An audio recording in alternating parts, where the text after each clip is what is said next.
Glória a Deus, sejam bem-vindos todos vocês, tomando aí os nossos lugares, seus lugares, né? Você que está conosco aí, nos acompanhando nessa caminhada, que bom que você está com a gente. Desde das aulas passadas, as duas aulas anteriores, em especial, a gente falou sobre naquele dia, e desde o capítulo 11 inteiro, falamos em dois aspectos de naquele dia, pedindo mesmo que o Senhor nos abençoasse, com o entendimento de que aquele dia pode ser o meu hoje e deveria ser o meu hoje. Naquele dia, nós falamos em primeiro lugar aqui, daquele que restaura, do restaurador. Eu não sei se eu consegui ser muito feliz, se eu consegui me fazer entender aos irmãos, uma linha de pensamento que eu trouxe para essas 3 quintas-feiras seguidas, onde nós apontamos para o naquele dia. Falamos em primeiro lugar do restaurador, do poder daquele que restaura. Versículo 1 ao versículo 5. Quem restaura? É esse sobre quem o Espírito do Senhor repousará. Sobre a justiça, sobre a santidade, sobre quem Ele é, a sua grandeza, suas maravilhas. É esse, do verso 1 até o verso 5. Aquele que restaura, aquele que tem o poder de mudar qualquer circunstância e qualquer quadro. Do versículo 6 até o final do versículo 16, do capítulo 11, nós observamos aqui nas quintas-feiras passadas os resultados dessa restauração. Os restaurados viverão assim. Os restaurados serão desta forma. Aquele que restaura e a sua ação, a sua atuação, o seu agir, num dia que ele decidiu agir, os resultados serão esses. E haverá uma paz constante no dia que ele agir, os resultados serão maravilhosos, a restauração será completa e genuína. E hoje, nós iniciamos o capítulo 12 e já concluímos hoje, porque é um capítulo bem pequeno. O capítulo 12 vai falar das respostas dos restaurados. Aquele que restaura, os resultados do seu agir, o que ele vai fazer, o que é uma pessoa restaurada, os sinais de uma pessoa restaurada. E no capítulo 12 é a resposta de uma pessoa que foi restaurada, que sofreu essa ação, que sofreu o impacto do agir de Deus na sua vida, e ele é um testemunho de uma pessoa restaurada. Então ele dá algumas respostas. Então hoje eu convido você a nós pensarmos nisso juntos, que respostas um restaurado ele dá ao Senhor. E eu convido você a lermos aqui esse capítulo 12 de Isaías. Orarás naquele dia, 2 pontos. Graças te dou, ó Senhor, porque ainda que te iraste contra mim, a tua ira se retirou e tu me consolas. Eis que Deus é a minha salvação. Confiarei e não temerei. Porque o Senhor Deus é a minha força e o meu cântico, Ele se tornou a minha salvação. Vós, com alegria, tirareis água das fontes da salvação. Direis naquele dia, dai graças ao Senhor, invocai o seu nome, tornai manifestos os seus feitos entre as nações, entre os povos, e relembrai que é excelso o seu nome. Cantai louvores ao Senhor, porque fez coisas grandiosas. Saiba-se isto em toda a terra. Exulta e jubila, ó habitante de Sião, porque grande é o Santo de Israel no meio de ti. Aleluia. Quais são as respostas que um restaurado dá? E se a gente observar bem esse texto, não sei se você prestou atenção, o Senhor traz o povo a um entendimento de que ele saiu da sua linguagem de povo para indivíduo. Enquanto ele veio falando no capítulo 11 sobre um povo, sobre Efraim, sobre Judá, o que a nação experimentará, o capítulo 12 ele está falando de um indivíduo. Perceba que a linguagem está sempre na primeira pessoa. Orarás naquele dia e dirás, graças te dou, ó Senhor, porque ainda que te iraste contra mim, Ou seja, não era uma linguagem de povo, não, é uma linguagem de comunidade, ainda que te iraste contra nós. E ele continua, o Senhor não é a nossa salvação, o Senhor é a minha salvação. O Senhor não é a nossa força. Poderia ter usado isso. Eles não estão falando numa linguagem de povo, não vem falando de um povo que será restaurado, não vem falando de um povo que terá suas relações reconstruídas, onde não haverá mais inveja, onde não haverá mais nenhum tipo de sentimento ruim, onde Efraim e Judá serão restaurados. Não vem falando de povos e nações. Ele poderia ter continuado, mas há uma intenção nesse texto, que a linguagem seja individual. Eu restauro o povo, mas qual é a resposta que você me dará? Eu restauro a nação, é verdade, mas o que sairá do teu coração? O que sairá dos teus lábios? A conversa hoje, gente, a aula hoje, a nossa reflexão hoje vai estar numa linha muito pessoal. Como se o Senhor dissesse, tá, esquece os outros. E você? Esquece quem está do teu lado. Esquece a igreja enquanto comunidade. Mas a igreja enquanto você. O que você dirá? Que dia da tua individualidade, quando esse dia chegará? E o que você me falará? Qual é a tua resposta? Então não é coral, é solo. Não é um povo, é um indivíduo. Não é uma comunidade, sou eu. Não é Sião. Versículo 6. É o habitante de Sião. Habitante de Sião. Então é muito individual, é muito singular. E a resposta que nós daremos hoje, assim, eu seguirei uma possível ordem nesse texto, mas não de uma ordem progressiva, gente. Eu não vou falar em primeiro lugar isso, segundo lugar isso. Primeira resposta é essa, segunda resposta é essa, terceira resposta é essa, mas não numa ideia de progressão. Primeiro é isso, depois é isso, depois... não é essa a minha intenção hoje. A intenção minha é de falar de respostas simultâneas de uma vida restaurada. De uma vida genuinamente restaurada. Então são respostas simultâneas, então não é uma progressão. Então, em primeiro lugar, qual é a primeira resposta de uma pessoa restaurada? É a oração. A pessoa restaurada ora. A pessoa restaurada, ela tem uma vida de oração que agora encontrou um lugar correto na sua existência, no seu estilo de vida. Orarás. Naquele dia, orarás. Ou seja, se a gente olhar aqui no capítulo 1 de Isaías, se tem uma coisa que Deus fez e deixou muito claro para o povo, no capítulo 1, quando ele vai falar sobre o culto, é que ele cita que no versículo 15, as orações não seriam ouvidas. Ele já fala no capítulo 1 de Isaías, um povo que, lembra, tem seus movimentos litúrgicos e cultuais normal, apesar de ser quem são, e o Senhor manda parar o culto e dizer, eu não vou ouvir a oração de vocês. Quando vocês fazem oração, eu não ouço. Aí aqui no capítulo 12 o Senhor está dizendo, mas naquele dia vocês orarão. Ou seja, está refeito. Está reconstruído esse ambiente da intimidade. Está reconectado a nossa relação. Esta oração é diferente do que Jesus falou em Mateus capítulo 5, capítulo 6, versículo 5, quando Jesus ele diz que os fariseus gostam de orar. E ele chama os fariseus de hipócritas. E o Senhor Jesus diz, olha, quando vocês forem orar, não sejam como eles não. Porque eles gostam de orar numa forma de exposição teatral, pública. Não seja hipócrita. E aí ele vai falar da oração do Pai Nosso. Ele vai falar sobre o quarto secreto. Aqui fala de uma resposta de um restaurado que é comunhão com Deus. Gente boa, acho que quase nada evidencia mais a nossa comunhão com Deus do que a oração.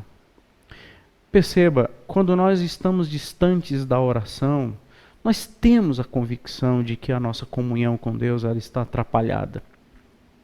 Perceba, o nosso temperamento muda. As nossas angústias de alma, elas aumentam. Perceba, quando a gente esfria na oração, o Senhor está aparentemente tão distante. Jesus orou. E apesar de ser Deus, ele tinha uma vida de oração muito intensa. Por outro lado, os fariseus que oravam muito, eles não tinham Deus próximo. Porque o que aproxima o homem de Deus, este ambiente da intimidade e da comunhão, não é o ato de orar, é a oração. Não é simplesmente o ato, o rito, o jeito como nós aprendemos a orar.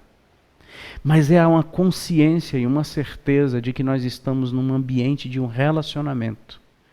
E não o ato religioso.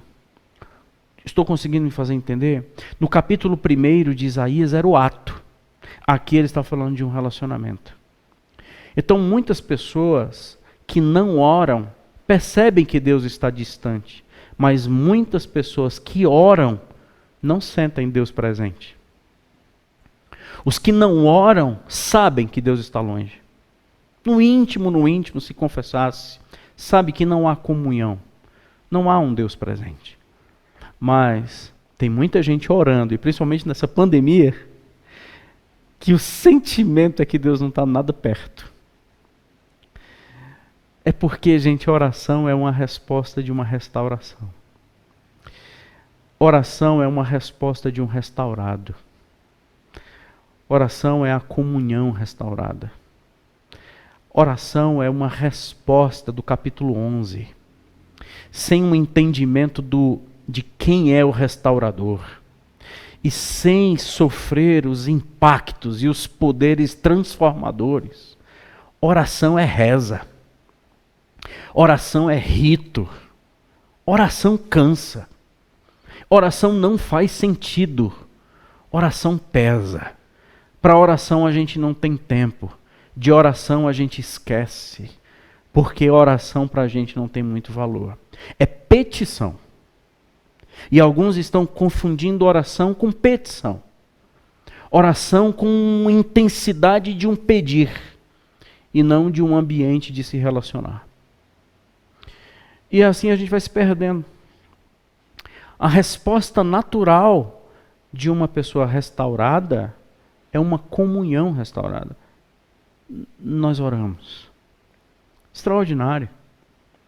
E ao mesmo tempo intrigante. Porque muitas pessoas que estão orando não oram. E cada vez mais Deus está distante. Apesar de muita oração. E algumas pessoas que têm plena convicção de que Deus não está distante, que Deus está longe, que as suas orações não valem, as orações que valem são as dos outros. São pessoas que Deus está insistindo em convencê-las que não há um rito, não há uma fórmula, não há um jeito certo, não há um grito, não há palavras corretas para conversar com quem nós amamos. Oração é um relacionamento restaurado.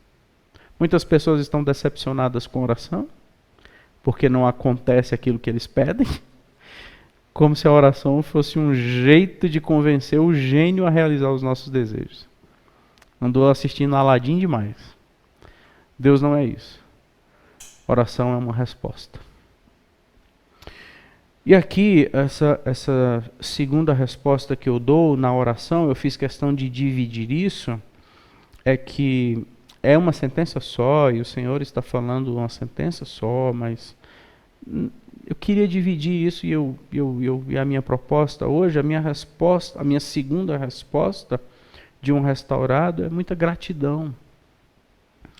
Naquele dia orarás, e a minha oração será, graças te dou, ó Deus. Graças te dou, obrigado, Senhor. Sabe como é que vai ser a sua oração naquele dia? Que pode ser hoje? é a oração de uma pessoa grata. Por mais que seja a oração da gratidão tão difícil para tantos nós em épocas difíceis como nós estamos vivendo, mas para esse povo aqui era complicado orar. Orar no sentido de agradecer, por quê? Porque a Síria passou por cima como um rolo compressor e esmagou a nação de Israel. Graças te dou, Senhor, porque o Senhor se irou contra nós. Entende o versículo 1? Graças te dou, porque ainda que o Senhor se irou contra mim. E a gente pega aqui os textos do que acontecerá com Israel, é devastador. As figuras de linguagem que vêm desde as moscas, desde as abelhas, desde as enchentes, das árvores todas arrancadas e postas ao chão, é devastador o cenário. E aqui a oração é: obrigado, Senhor. Obrigado porque nada ficou de pé, obrigado porque a casinha na areia caiu, e nenhuma prova de amor seria tão grande do que derrubar as casinhas na areia. E a gratidão aqui está, irmãos, porque a ira passou. Graças te damos, ó Deus, porque o Senhor se irou contra nós, mas a tua ira se retirou. A gratidão é que a ira se retirou e o consolo chegou. A gratidão é pela comunhão restaurada, que torna a oração possível. A comunhão com Deus. Essa é a razão da nossa gratidão. Meus irmãos, quando vai ser o dia que gratidão pela restauração do relacionamento com Deus é o suficiente para nós? Quando será o dia que ter comunhão com Deus é suficiente? Quando será o dia que nós deixaremos de ser tão pedintes, tão reclamões, tão exigentes, e amanhecermos o dia grato porque Deus está em mim? Porque a nossa comunhão está restaurada, porque eu não estou mais debaixo da ira, a ira passou. Eu não sou mais o filho da ira, eu não tenho mais inimizade contra Deus. Deus restaurou a situação comigo. Ele não olha mais para mim e me vê como inimigo. João capítulo 3 diz: aqueles que não creem no Senhor Jesus estão debaixo da ira de Deus.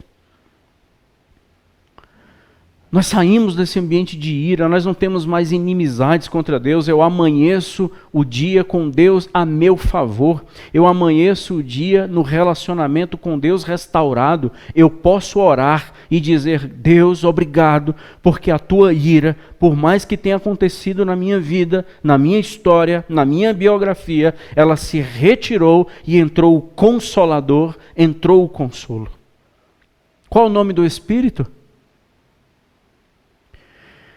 Esse Paracletos que me consola, quando o Consolador vier. Muitos identificam, meus irmãos, intensificaram as orações nessa pandemia. Essa pandemia, muitos intensificaram as orações. Mas muitos estão percebendo que Deus não está presente, perto, próximo. Porque nós estamos perdendo a noção de quem o Senhor é, o que Ele fez e uma resposta que nós devemos dar, porque Ele restaurou a relação conosco. E isso para nós basta. Ele tomou a minha vida para Ele. Ele assumiu a responsabilidade sobre a minha vida. Eu não estou lutando para ver se dá certo. Tem cristão que ainda está lutando para ver se vai para o céu. Imagine se a pessoa tem uma consciência de que Deus está a seu favor. Se uma pessoa que está lutando ainda para ir para o céu, imagina se ela tem a certeza de que a ira se apartou dela. Ela ainda está debaixo da ira. Porque não tem certeza que foi só... Então que conceito que nós temos de restauração? E que raio de restauração nós passamos se eu ainda não sei se a minha salvação está concluída? Então, na verdade, quem eu sou?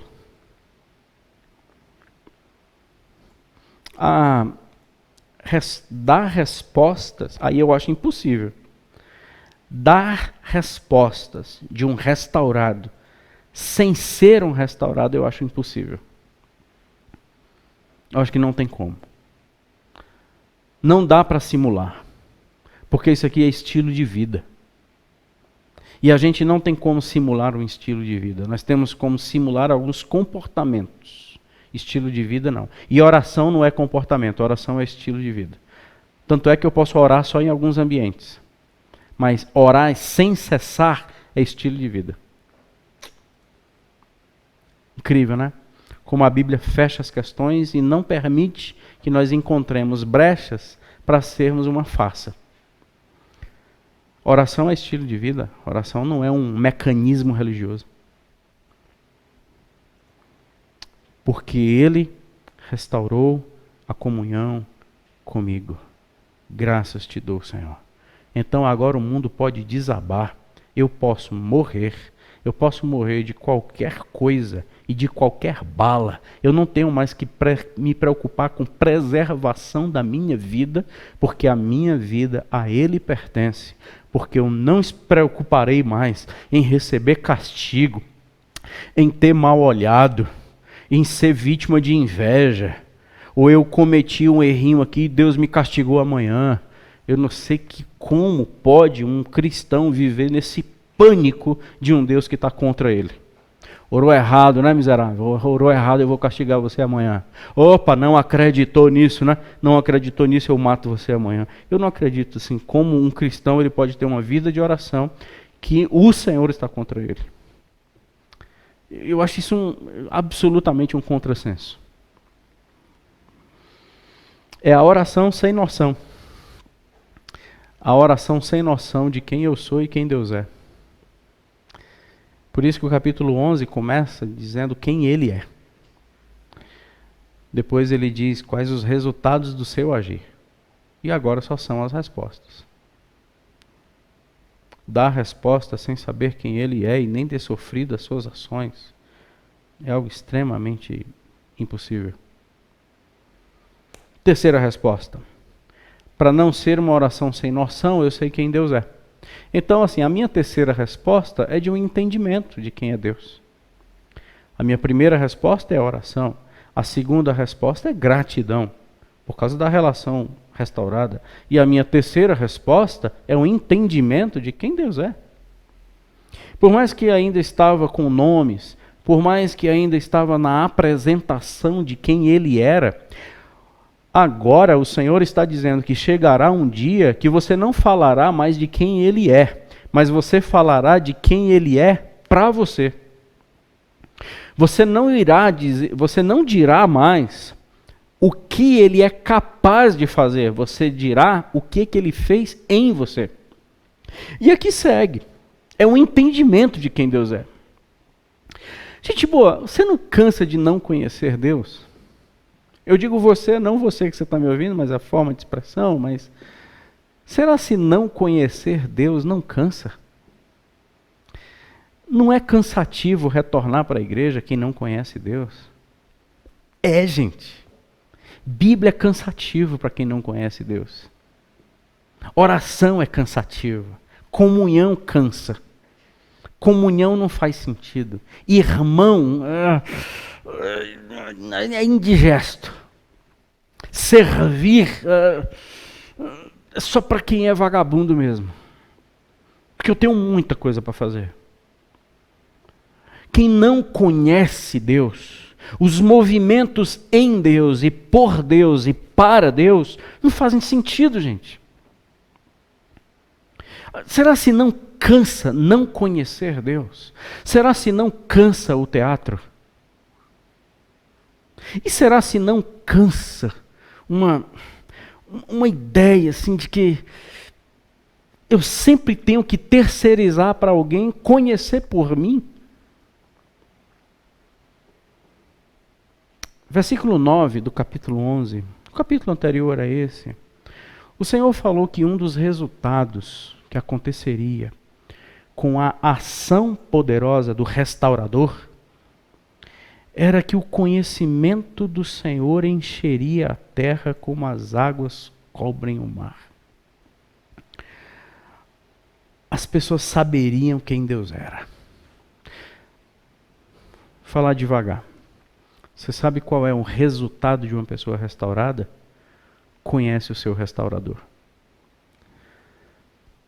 Então, quando eu digo que eu fui restaurado e desconheço o meu restaurador, eu posso me imaginar como aquele cego que foi curado, mas ele não sabe quem o curou.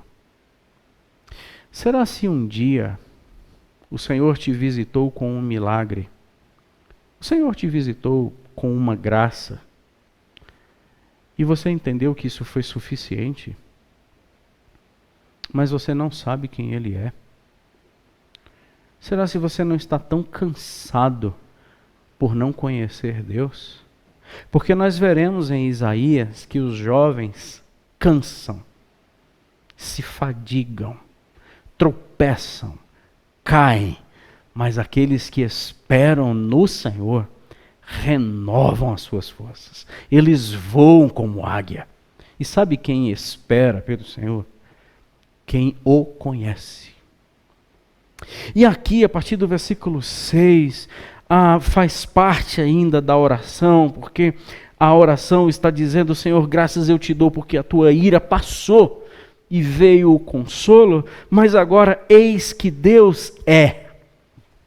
Versículo 2, então agora vem um entendimento poderoso de um restaurado, e a sua resposta é: deixa eu falar para vocês em alto e bom som, o meu Deus é para mim. E vem a sequência. Esse meu Deus é para mim a minha salvação. Ele é a minha salvação. Ele me salvou. Esse Deus, Ele é a minha força com a qual eu encaro a vida, enfrento os meus gigantes, atravesso os meus sofrimentos, olho nos olhos do inimigo, ergo a cabeça e enfrento todas as circunstâncias na força que Ele me dá, porque tudo posso naquele que me fortalece, enfrentando adversidades ou vitórias, fome ou escassez, abundância ou falta de tudo, doenças ou muita saúde. Tudo eu posso atravessar, vivenciar, passar, porque Ele é a minha força. Testemunhe isso, porque eu restaurei você para você dizer isso. Essa é uma resposta natural de um restaurado. Não é um cabisbaixo, um mendicante. Um olhar permanente para o próprio umbigo, que só lamenta da vida e não tem o que dizer sobre esse Deus, a não ser reclamar muito dele. O Senhor está dizendo: chegará um dia que você dirá em alto e bom som: o Senhor é a minha salvação. Ele me salvou de mim mesmo. Não é salvar de Satanás. Satanás não é o nosso problema. O nosso problema somos nós mesmos. A maior ação salvadora e redentora que o Senhor pode fazer é libertar o homem dele mesmo. Não sou mais eu quem vive. Essa é a libertação. Essa é a salvação. O Senhor é a minha salvação. O Senhor é a minha força. O Senhor é a composição dos meus hinos. O Senhor é a minha inspiração, porque Ele passa a ser o meu cântico. Estou lendo o verso 2. O Senhor é a minha salvação. O Senhor é a minha força. O Senhor é o meu cântico. Ele me inspira a compor. E outra, os meus lábios não têm direcionamento de louvor a quem quer que seja, porque ao Senhor os meus lábios, somente os meus lábios adoram. Ele é o meu cântico. Não há divisão nos meus olhares e não há lábio que saia brados de louvor para o Senhor e brados de louvor para qualquer outro ídolo.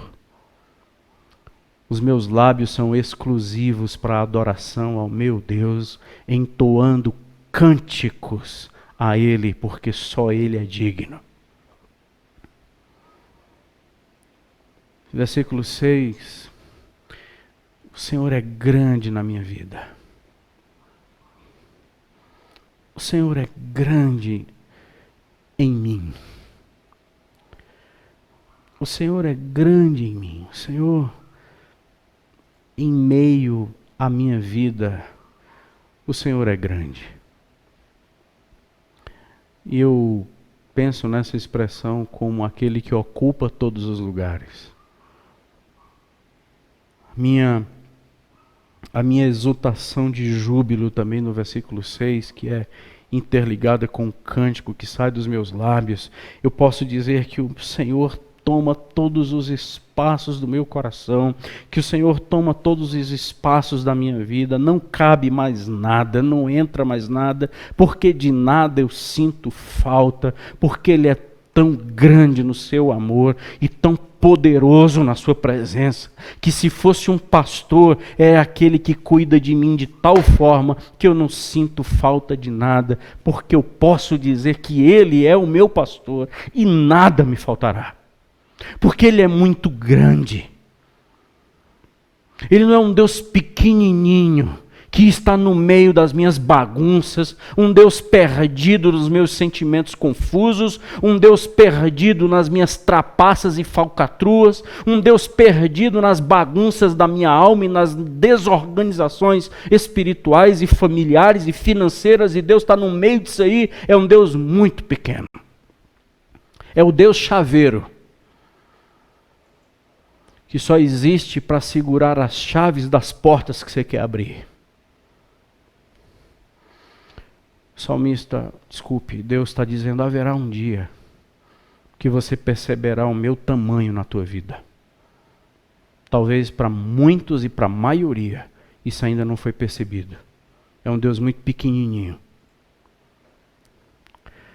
Mas quem sabe, e Oxalá, Deus nos abençoe, que a grandeza desse Deus em você e em mim, ela seja repercebida, relembrada, rememorada, ressignificada, redefinida hoje. Não vai ser aquele dia profético, vai ser hoje poderoso, hoje transformador. Eu acho cansativo não conhecer esse Deus e render-lhe culto. Eu acho cansativo não conhecer esse Deus e orar a esse Deus que eu não conheço. Eu acho muito cansativo. Como estilo de vida, terrível. Cantar louvores, cantar a um Deus que eu não sei quem é. E prestar culto a um Deus que eu não tenho ideia de quem seja. Às vezes eu fico pensando que alguém poderia me interceptar numa caminhada e dizer, escuta, você é cristão, né? Eu disse, sou. Quem é o teu Deus? Só que essas pessoas, eu fico imaginando uma cena dessa, essa pessoa me perguntando quem é o meu Deus, só que ele tem o meu currículo na mão dele, ele tem a minha biografia, ele tem o meu estilo de vida, ele conhece o meu temperamento, ele conhece as minhas respostas, ele conhece as minhas reações, ele sabe dos meus valores. Por exemplo, pode ser o meu filho, que chegasse para mim num dia muito franco, olhando dentro dos meus olhos e perguntasse, pai, quem é o teu Deus? Para que seja compatível com o estilo de vida que você tem. Você não tem medo disso, não, gente boa? A nossa vida é uma denúncia do que aquilo que professamos não tem nada a ver com aquilo que é real. E o nosso Deus, na verdade, é outro. Jeremias capítulo 31, versículo 34, há uma profecia que Hebreus 8:11 diz que ela se cumpriu na nova aliança em Cristo. Jeremias 31, 34 é uma promessa que Hebreus 8:11 diz que ela se cumpriu em Cristo. Que diz assim, não ensinará jamais cada um ao seu próximo, nem cada um ao seu irmão, dizendo, conhece ao Senhor. Não. Jamais vocês vão ensinar isso. Vai chegar um dia que isso vai acabar. Conhece ao Senhor? Porque todos me conhecerão, desde o menor até o maior deles, E quem está dizendo isso é Deus. Chegará um dia que as pessoas não mais dirão, conhece ao Senhor. Estou lembrando do episódio de João 4, quando Jesus está com uma samaritana, aquele episódio, se é em Jerusalém ou se é em Gerezim o local da adoração, a pergunta da mulher. E Jesus diz que não tem mais lugar de adoração, agora é em espírito e em verdade. E esta mulher convida Jesus a entrar na sua aldeia, em Samaria. E em João capítulo 4, versículo 42, tem um episódio, é uma frase muito marcante na Bíblia. Que quando Jesus entra nesta aldeia dessa mulher samaritana, os samaritanos, eles dizem o seguinte no versículo 42 de João 4. A partir de hoje, você não precisa mais nos dizer nada a respeito deste homem. Porque nós agora cremos, não é pelo que você fala, mas é agora por quem conhecemos. E este homem é verdadeiramente o Salvador do mundo. Sabendo uma coisa, a gente não quer mais terceirizar a nossa fé a você. Nós não estamos mais crendo pelo que você diz, nós estamos crendo pelo que conhecemos. Oh meu Deus, quem dera que as pessoas conhecessem Deus e não me pagassem para eu conhecer por elas. Quem dera que as pessoas parassem de me ligar para perguntar se Deus gosta disso, se Deus aceita isso, se Deus aceita aquilo outro, se Deus come tapioca, se Deus aceita tatuagem, se Deus gosta de brinco, se Deus tolera o rock, se Deus pega Covid. Paz, que coisa. É como se eu fosse o responsável de conhecer Deus para passar para as pessoas quem Deus é, gente. Quando a Bíblia diz, eles nunca farão mais isso. Não cansa não conhecer Deus. É claro que nós precisamos de instrução. É claro que nós precisamos de ensino. É claro que nós precisamos de admoestações. É claro que o meu papel enquanto pastor é passar os ensinos e as perspectivas e os atributos e ensinar sobre o que Deus quer. Mas eu nunca posso dizer para vocês quem Ele é. Porque isso é conhecê-lo, gente. E não há como terceirizar isso. Nós estamos numa época que a gente terceiriza missões, a gente paga para alguém fazer missões por nós, terceirizamos o louvor, alguém canta por nós, terceirizamos até a oração. Tem um ministério de oração na igreja. A gente só dá o bilhetinho e eles oram por nós. A gente está terceirizando conhecer Deus também.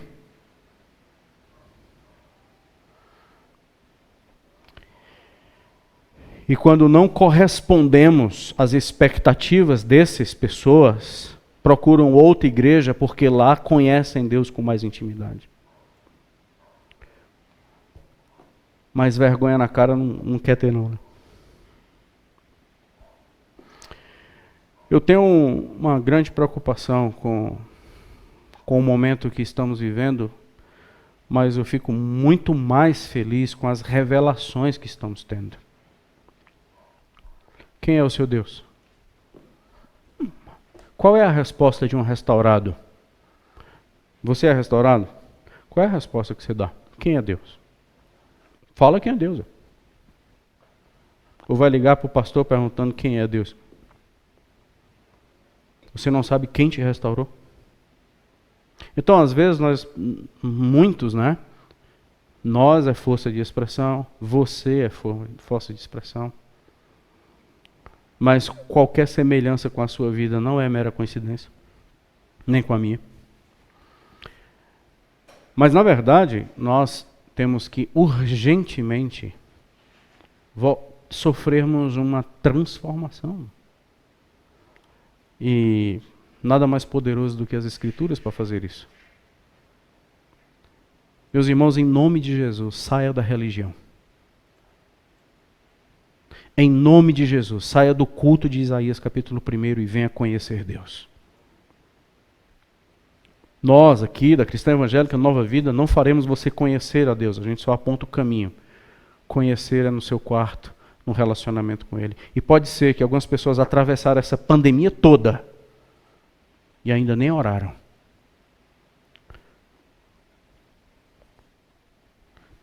Quarta resposta que nós damos, porque nós fomos restaurados e somos restaurados. E é a última resposta que eu trago, é a resposta do testemunho. Deus é a minha salvação. Deus, Ele é a minha fortaleza. Deus, Ele é a minha força. Deus, Ele é o meu cântico. Deus, Ele é grande na minha vida. E o testemunho disso, por exemplo, é um testemunho que declara que não vive com medo. Óbvio. Versículo 2, voltemos. Se Deus é a minha salvação, lê o versículo 2. Deus é a minha salvação, então eu confiarei e não temerei. Nossa, essa pessoa tem fé. Às vezes, confiar em Deus é um dom para alguns. Essa pessoa tem tanta fé, mas tanta fé. Eu queria ter a fé que essa pessoa tem. Então, a conversa de criança. Conheça Deus. E os nossos medinhos, eles vão ser dissipados. Porque Deus assumiu a minha vida para Ele. Meus irmãos, pensem nas contradições das nossas vidas. Pensemos. A nossa vida ela não pode ser uma usina de contradições, gente. Essa usina tem que ser decretada falência, ela tem que acabar. Nós não podemos ser uma contradição ambulante, irmãos. Eu declarar a minha confiança absoluta no meu Senhor e ter um estilo de vida cheio de medo.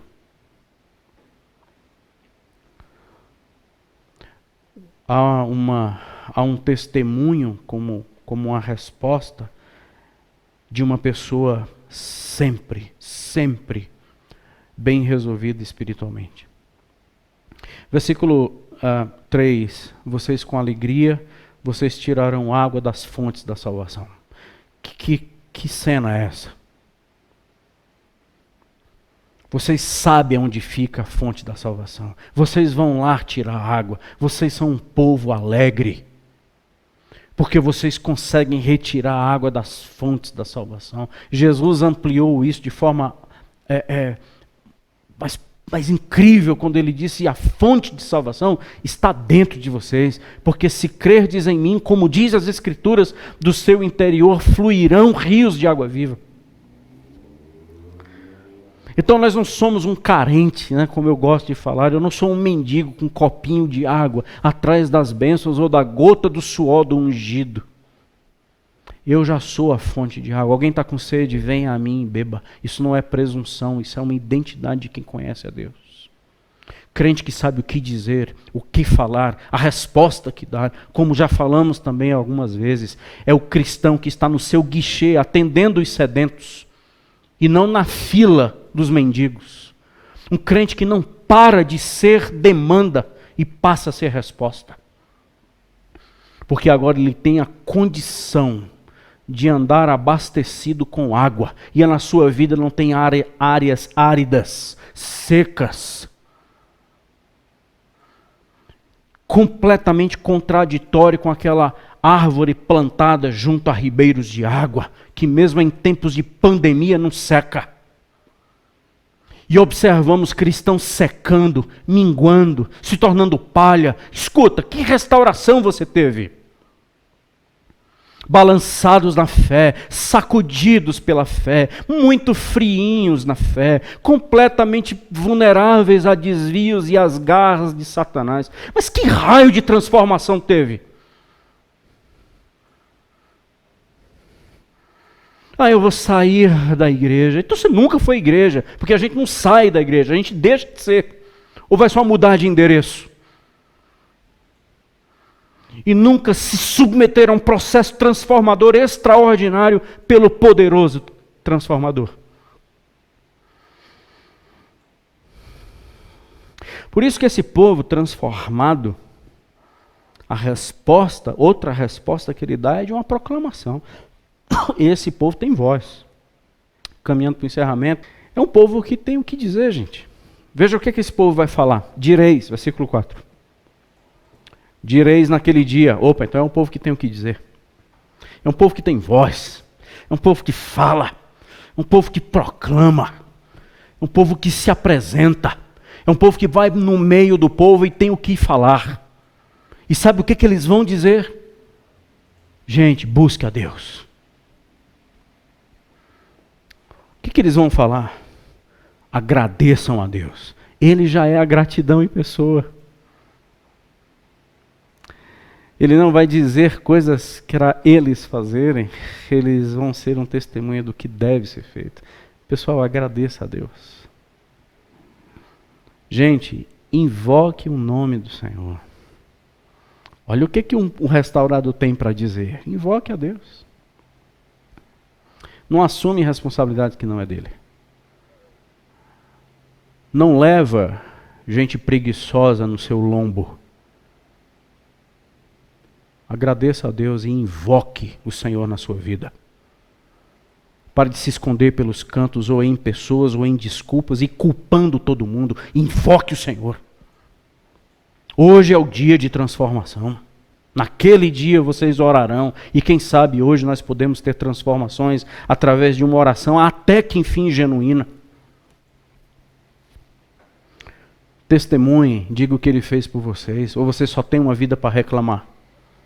O que Deus já fez na sua vida? Conte as bênçãos, conte-as.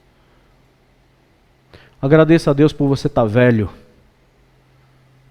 Agradeça por estar envelhecendo. Mas não por estar envelhecendo, mas é porque a ira passou. E hoje Deus é comigo. E envelhecer com esse Deus é extraordinário. Enfrentar a luta de um divórcio, mas com esse Deus que sempre será fiel a mim, é extraordinário. Lidar com um abandono, mas com esse Deus que é comigo. Conte o que Deus fez por você. Relembre. Meus irmãos, tem pessoas que têm uma raiva do seu passado. Relembre. Não do seu passado, mas relembre da sua história e diga que é excelso o nome do meu Deus. É majestoso. O nome do meu Senhor é elevado, mais do que as minhas dores. É admirável, mais do que o meu sofrimento. Se eu tenho que me relembrar de alguma coisa do meu passado, eu exultarei no Deus da minha salvação. E mais uma vez, o Senhor está dizendo que no final, naquele dia, vocês se tornarão um grande coral, porque alguém que está dizendo, Deus é o meu cântico, ele vai falar para os outros, cantai ao Senhor. Cantai ao Senhor, exulta, jubila aí no versículo 5, cante ao Senhor, porque Deus fez coisas grandiosas em nossas vidas e que a terra fique sabendo disso.